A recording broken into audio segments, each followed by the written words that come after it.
Let us move to a user and a service provider perspective on market shaping at the country level. With this, let me invite Esma Gumbrits, who's a disability rights activist and an AT user herself from Georgia. Esma, if you can help us and brief us on your experiences and challenges that you have encountered on accessing assistive technology in Georgia. Some of the specific challenges which you see around access to assistive technology, especially for girls and women. And if you have a crystal ball, and if there's one thing that you would like to change, what would that be? Over to you, Esma.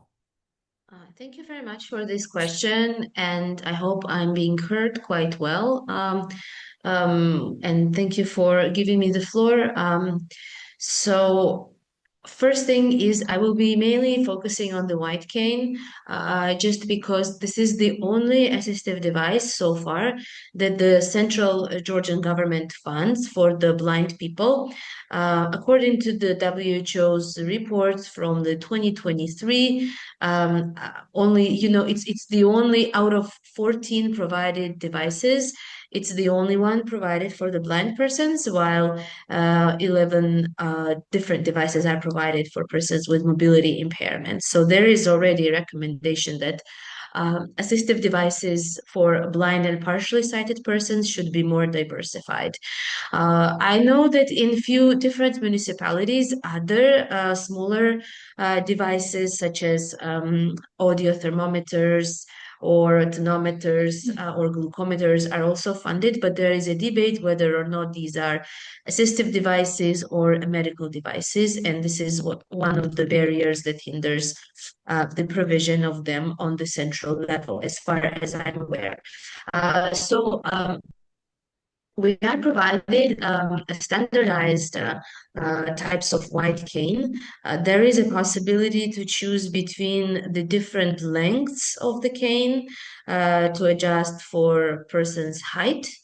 But there is no possibility to choose a tip or handle, or generally saying different types of a cane. As we know, the UN Convention on the Rights of Persons with Disabilities gives us the right to choose the AT we need, and also the Article 20 personal mobility talks about it explicitly, but also our Article 9 about accessibility and innovation. This is why it's very important that blind persons are allowed to make choices when they pick up different canes, because there are different tips, different handles, as I mentioned, also different amount of folds in one cane. So there are a lot of specificities that people choose depending on their living circumstances. For example, certain canes are good in the cities, while others are good in the countryside, in the rural areas, for different types of surfaces, let's say.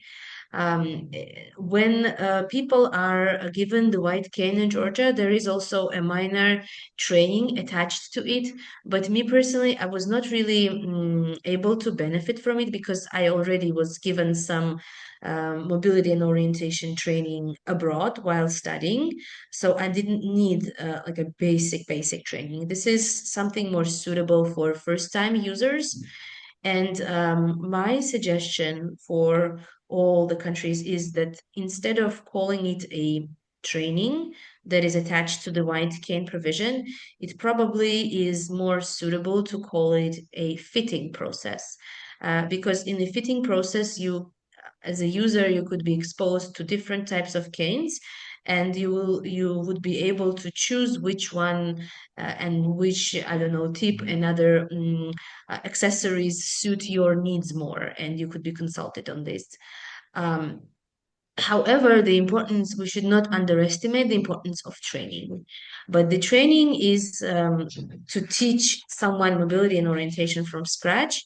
It is quite time demanding process, and but a very important one, which we unfortunately so far we don't have in Georgia outside of the specialized school for the blind.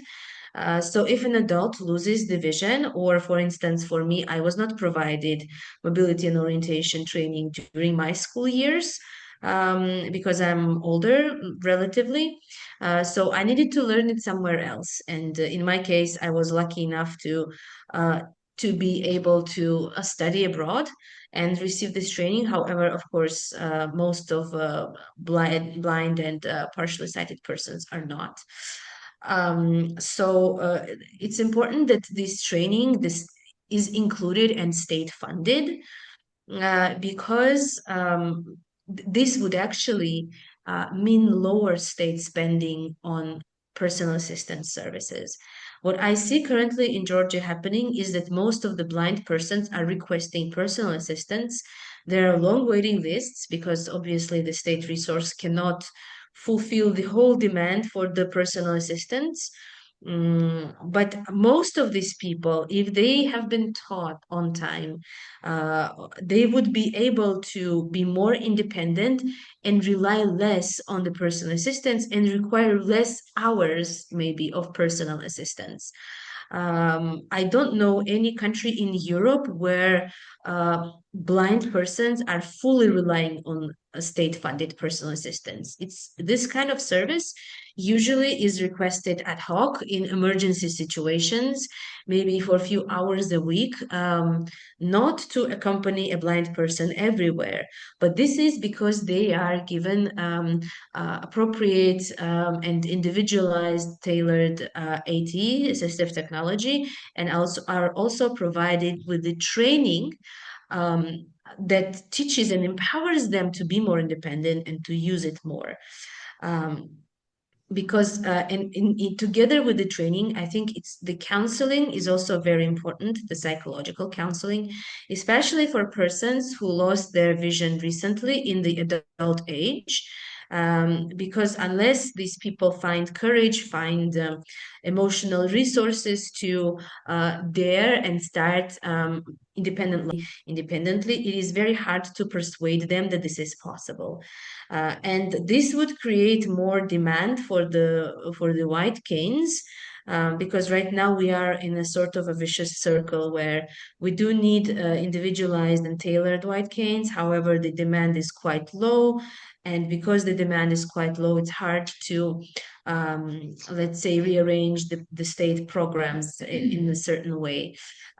However, so this is why I would recommend a complex approach, providing mobility and orientation training services together with the white cane, and Yeah. also adjusting the white cane provision service in a way that a person is able to choose and pick up the cane that they need.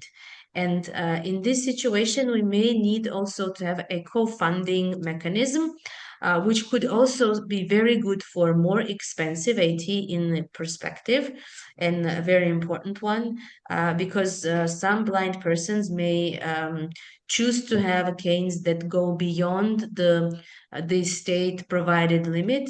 However, in this case, it would be very valuable for these persons to have a possibility of co-funding and not being forced to bear the whole costs on their own.